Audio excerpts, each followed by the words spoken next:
Your voice is unique to you. It grows as you grow. It changes as you change. If you're curious about the relationship between your voice and your body, your heart and your mind, welcome. My name is Michèle Voillequé, and I can't wait to hear you. A couple of students have asked me lately about feeling stuck, about not wanting to practice, not knowing what to practice, feeling like it just doesn't matter. They're different kinds of stuck. But stuck seems to cover it. And that's what I want to talk about today. Starting with, I think, stuck happens. Stuck is a thing. Stuck is a part of an unfolding process of growing. I think just by virtue of being people living in the world with some kind of aspiration, some kind of goal, some kind of desire to do something, to accomplish something, to learn a song, a specific song maybe, or just generally get better at singing, get better at speaking in front of other people, learn to knit, just some kind of process. There are going to be points when we get stuck. There are points along the way when we have learned, we've acquired some new information, some new skills, some new habits maybe. And then I think it's a necessary pause in the system when we integrate those things.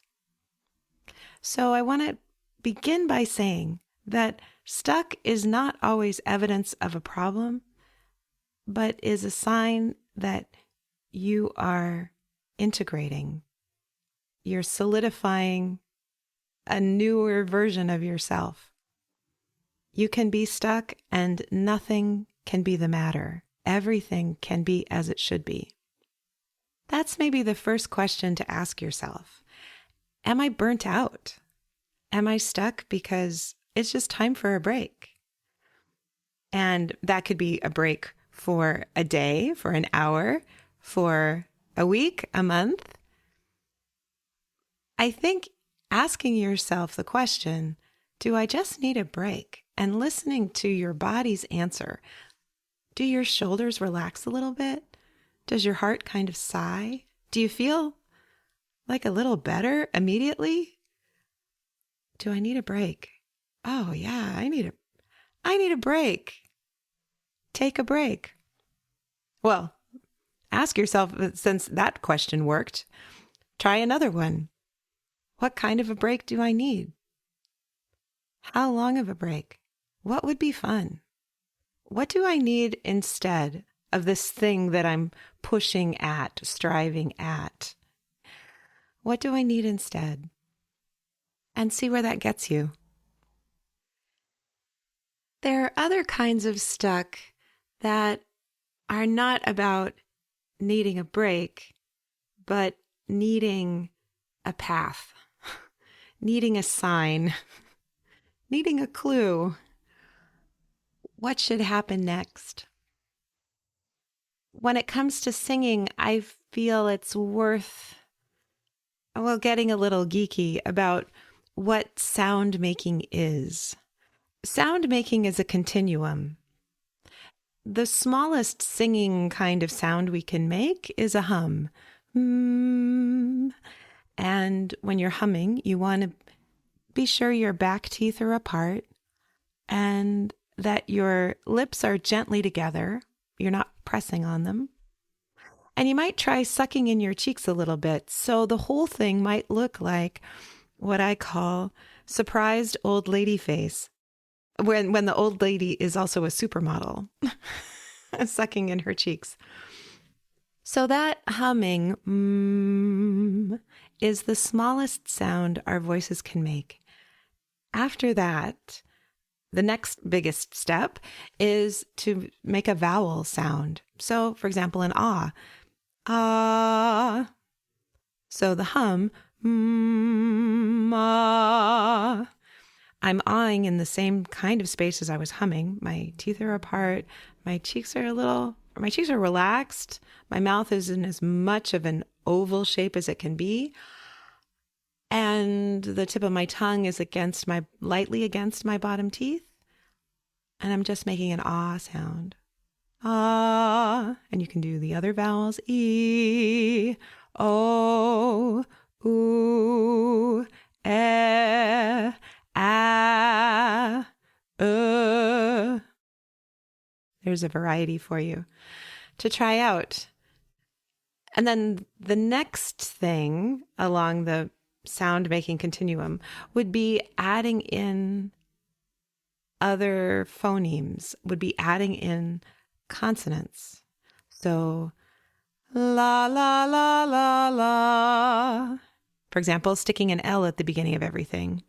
Or da, da, da, wee, wee, wee, a little W kind of sound. Wee, wee, wee. Zoo, zoo, zoo. Things like that. I break it down like this because what singing actually is producing a series of phonemes, a series of sound parts. So a vowel is a phoneme, vowel sound, and a consonant is a phoneme. So we try to make those sounds, those various sounds, in the right order so that they can get assembled into words and phrases and maybe even sentences in the mind of the person who's listening to us sing. It's really helpful to not think about words, especially if you've been stuck, but to think about sounds. What kind of sounds do you want to be making? And so if you're looking for a thing to practice, a way in, you're stuck, you think you should be practicing, you don't know what to practice or how to practice exactly, and you're spending money on voice lessons, and is it all going to waste because you won't practice? When you have that train running in your head, you can take a song, if you have one that you're interested in singing, or that you'd like to learn, something that's interesting to you. It can be something your teachers told you to do, or just something that you like. It really doesn't matter. So you have some kind of a song, and pick, I would say, either a hum or a vowel, and just make noises. Just make sounds on the melody, for example. So if you have, right now it's the end of the year, there are all kinds of Christmas songs, holiday songs. If we take Deck the Hall, it's a nice descending scale. Da, da, da, da, da, da, da, da.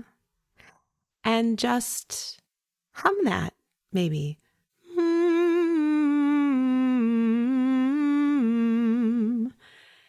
Finding that as a way in. Being more interested in how it feels and what it's like to be making sound, rather than judging whether it's any good, whether it sounds like the final product is supposed to sound.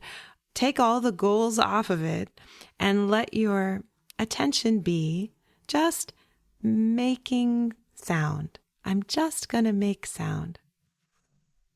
I guess another title for this section of how to get over being stuck might be lower your expectations. Look at a hum, look at a vowel.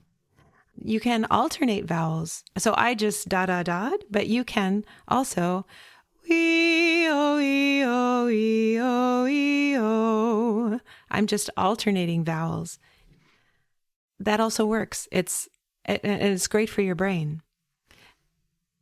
When you're humming, before I move on to other things, well, when you're doing any of this, but particularly when you're humming, try not to make extra H's, by which I mean, try not to hum like this.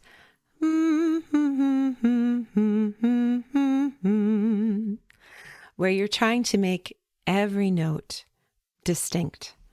Much better is to hum like this.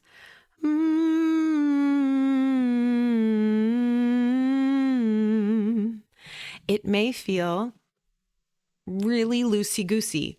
It may feel like you're not sure you're singing the right notes. That's fine. It may feel even scary to do that.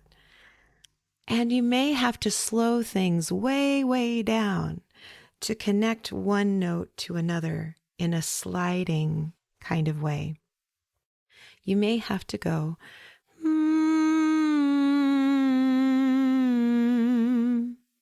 like that, and just feel what that's like in your body. If you spend only a minute, only 2 minutes paying attention to that, humming in a really slidey, soupy, super connected way, that is excellent practice. You can give yourself a gold star for having practiced if you do just that. So thinking about the song you're learning and how to play with it, either in a humming way, in a singing only vowels kind of way, in a singing quote unquote nonsense syllable kind of way, that may help get you unstuck. It may turn it more into a game, or it might give you a more playful way into the project than you had before. A third kind of stuck comes when there's an emotional roadblock of some kind. You're not able to sing or work on the speech because it makes you cry. You're aware that you're not doing the thing because you're avoiding feeling something. A lot of times it's sadness or grief. Sometimes it's anger. Sometimes it's just hard to sit down and focus on something.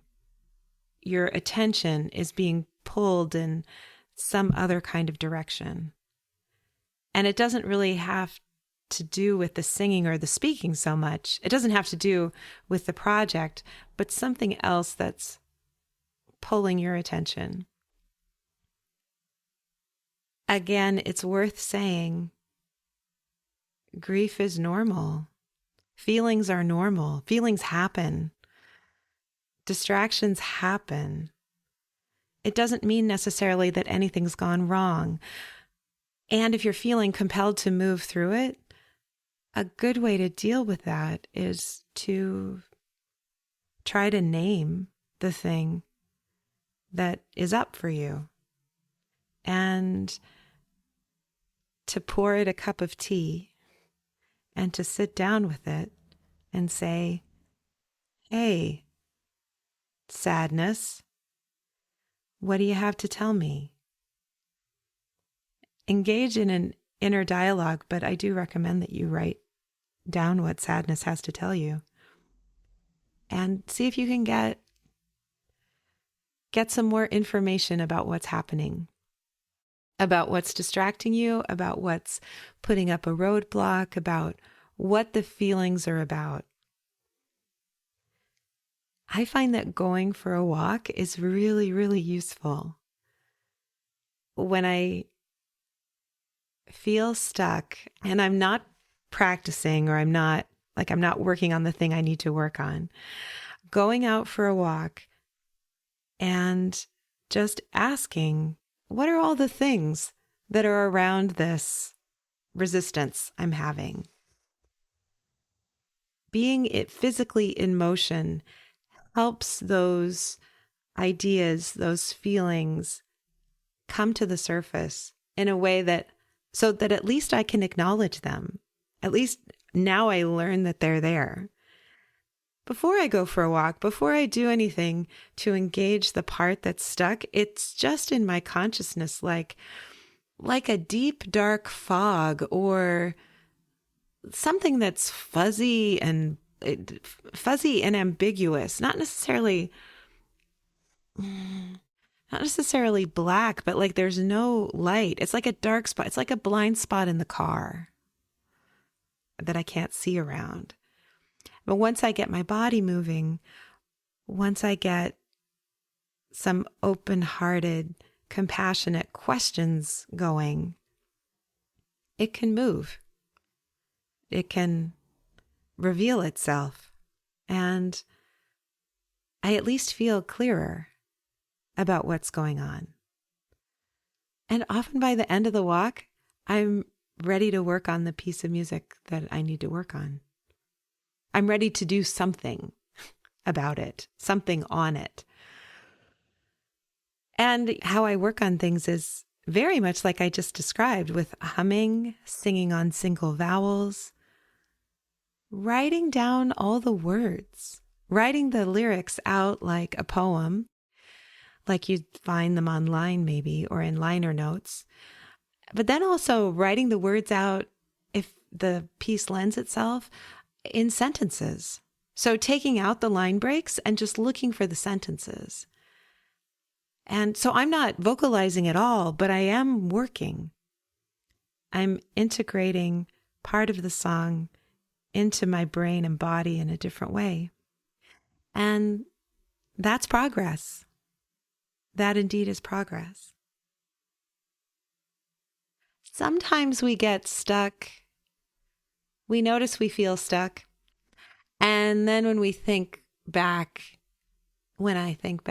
okay, when was the last time I really let myself just make all kinds of sounds? And when was the last time I just sang full out, didn't care what anybody thought?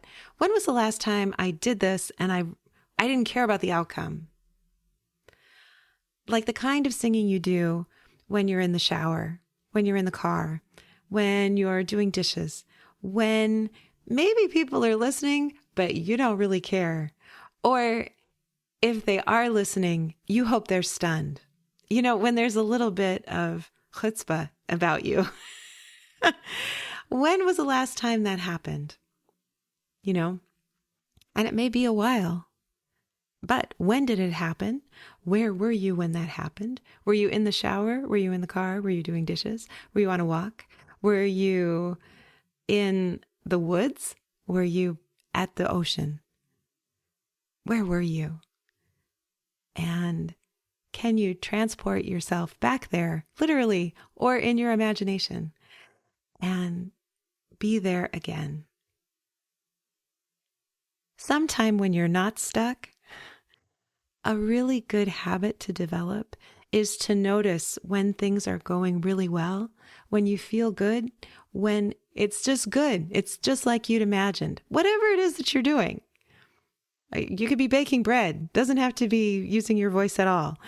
But when you're doing a thing and it's going really well, notice how you feel in your body. Try to memorize that feeling. Look around. What's the color of the walls? What time of day is it? What are you wearing? Who else is with you? What else is going on? Is the window open? Can you hear birds outside? Are you listening to a particular kind of music? Or talk radio or a podcast? When things are going really well, try to memorize what that feels like. And if you've watched Sherlock, put it in your mind palace. File it away in your mind, in your heart, for when things feel a little off, for when things just feel meh, so that you can call back that collection of sensations in your body, that collection of thoughts, that collection of behaviors that were really good, so that you can try them again. If you did it once, you can do it again. This is the whole premise of motor learning, right? Which basically singing and using your voice is. It's a motor skill. So if you got it right once, you can get it right again. And it's so good when we can remember how we got it right before. It saves us time. It saves us time. You may be stuck because you're working on something that is now boring you to death. Or you're just irritated with, you just don't like it anymore and you haven't noticed. So this is kind of related to the first question, like maybe you need a break. Maybe you need to do something totally different. This is when it's handy to have a list on paper in a note or a playlist in an app of songs that are comfort songs. Songs you just love to sing. It doesn't matter. You love them. You're great at them or not, but they just feed your soul. Just sing comfort songs. Sing them however you want. Like well or not, If you're taking voice lessons and you're working on a new kind of technique and you're trying to change this or tweak that or whatever, this lady on the internet is giving you permission to put that to the side. If you're stuck, put that to the side and just sing. Sing some songs that make you happy. One of the things that we forget, I think, is we need companionship. We need other people. And if you're stuck, another way out of your stuckness may be to find a friend, to find a companion, to talk to your voice teacher if you have one and say, hey, I'm feeling, talk about how you're feeling. And if you're in a teaching learning relationship with a person and you feel like you can't say that, that's a problem. That's a problem. May you have teachers you can be real and honest with and not punished for just being a person. Getting stuck is part of being a person. Being in a funk, part of being a person. The more yourself, the more real you can be with your teachers, the faster progress I believe you'll make. So, kinds of companionship. A friend to sing with, a friend to go to karaoke with, a friend to just invite over and, hey, let's make dinner and sing. Along to the radio, along to the stereo, you bring your guitar, I'll play the mandolin. Let's just make some sounds. Let's just have fun. But inviting somebody else in to have fun can get you unstuck in the fastest and most glorious of ways. Because you'll probably crack each other up. You'll probably end up maybe even laughing more than you sing, and that itself is therapeutic. I have students whose cats love their singing and whose cats hate their singing. So I don't have any students right now with dogs who have opinions about their singing. But, partnering with a pet, partnering with a teacher, even just going to an open mic, not intending to sing, but just going to an open mic and listening, being in an audience and partnering with a performer, being open to what it is they're offering, opening your heart, opening your ears, being a good audience member is a way to partner and to help you yourself get unstuck. Because you'll probably hear something you like and something you think you could do better and something that really blows your mind. Like, oh, you'd love to be able to do that. You can come home from experiences like that, inspired and renewed and able to move on with your own stuff. Things that are like open mics, any other public performance, school plays, school concerts, kids busking in front of grocery stores, anybody busking, people at the farmer's market, any street musician anywhere. You can foster your own creativity by intentionally opening to the creative offerings of others, rather than rushing by, just slowing down, listening, appreciating creativity where you find it, looking for it in other people. I find it a great way to get unstuck. You might also be needing a treat. you might need a carrot. Sometimes we try to motivate ourselves with sticks. The fear of public humiliation is a great one. Deadlines are a big one, right? That can inspire a person to work. I don't know if that inspires us to get unstuck, but it certainly can inspire some kind of productivity, whether it's the most joyful kind of productivity. I'm not so sure. But if you are stuck, ask yourself, do you need a treat? Do you need, okay, I'm going to spend 5 minutes working on this thing, and then I get a treat. Maybe the treat is getting to listen to a favorite song. Maybe the treat is a piece of chocolate. Whatever. You decide your own treats.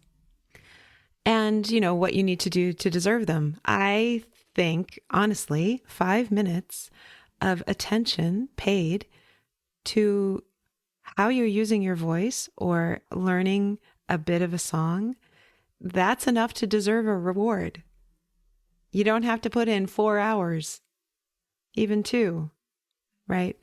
Changing the voice, working with the voice happens best in small little bits. So ask yourself, do you need a treat? And one final thing I'll say, although it feels like a whole other can of worms that I guess may turn into a longer episode at some point. When we're stuck, it's because we're in some way not being true to ourselves, true to what we value, true to the person we really want to become. And that can be painful. That can feel really awkward and really terrible. An exercise you might try if you suspect that this is what's going on, that you're stuck in some kind of existential way, is to make a list of what everyone else thinks about what you're doing or what you're wanting to do.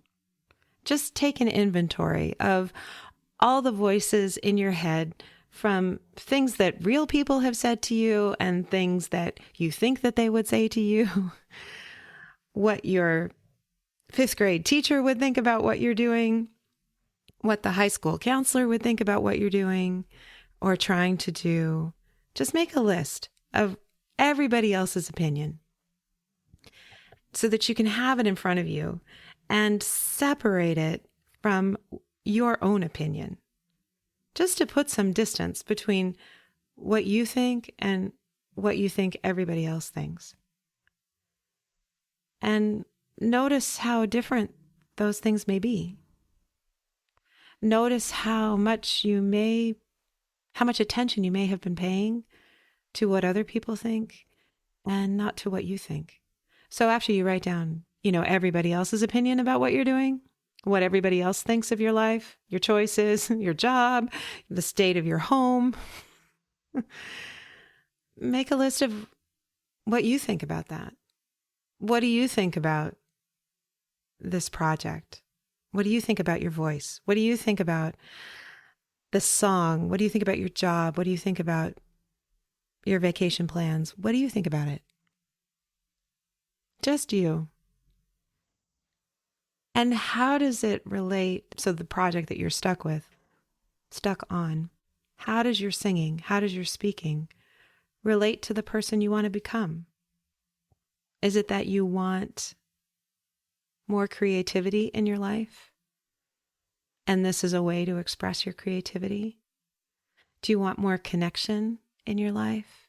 And this is a way to connect more authentically with other people? Do you want to feel more artistic? Do you want to feel more compassionate? The option is available to you to learn more self-compassion anytime you learn how to do anything new or anything even slightly differently. Do you want more clarity in your life? Do you want to be clearer about who you are and why you're here? And does working on your voice feed that in some way? Are you curious about the kind of life you might have? if your voice was different, or if you sang more, or if you gave that speech, or if you, whatever? Do you still have some curiosity about it? Or maybe you're interested in this project because you just want to feel your capacities expand. You want to feel like you can do more. You're intentionally trying to stretch yourself. And you just forgot that for a moment. Oh, right. I'm doing this because it's a stretch. Right. So you're not actually stuck. You forgot that it was going to be a little hard, that it was going to be a stretch. So sitting with yourself and your values, reminding yourself of the deeper reasons why you thought this was a good idea in the first place. That can really help you get unstuck. And it can reveal to you that maybe the thing that you're stuck about isn't for you right now. It's something to put on a back burner, or it's something you've grown beyond. It's not for you anymore. You hadn't noticed that you'd changed. It's good to stop and take stock and notice, is this thing on my plate? Do I still want it on my plate? So I hope this is helpful. I can vouch that parts of this conversation were useful for students of mine in recent days. I would love to hear if it's helpful for you too, or how you think about stuck when you're stuck, and what are your solutions? I don't pretend to have listed them all here. I hope if you're hearing this when it's released that you're having a wonderful, easy end to 2023. And thank you so much for listening.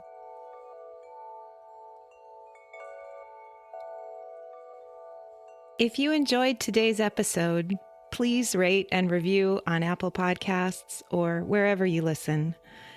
Every positive review helps new people find the show.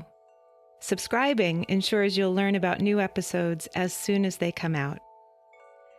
If you have a question about singing or speaking or being, please send me an email at letters@mvmusique.com. That's letters at M as in Mary, V as in Victor, MUSIK.com. Transcripts and show notes are available on my website. You can subscribe to my newsletter there too. Can't Wait to Hear You is produced in conjunction with Particulate Media. I'm your host, Michèle Voillequé. I can't wait to hear you.